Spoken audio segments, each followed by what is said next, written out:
probably go with the small. However, I don't like things that are very tight.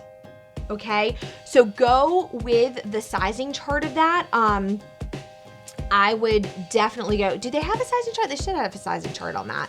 I would definitely say go with your size, okay? I don't think they're extremely small. I don't.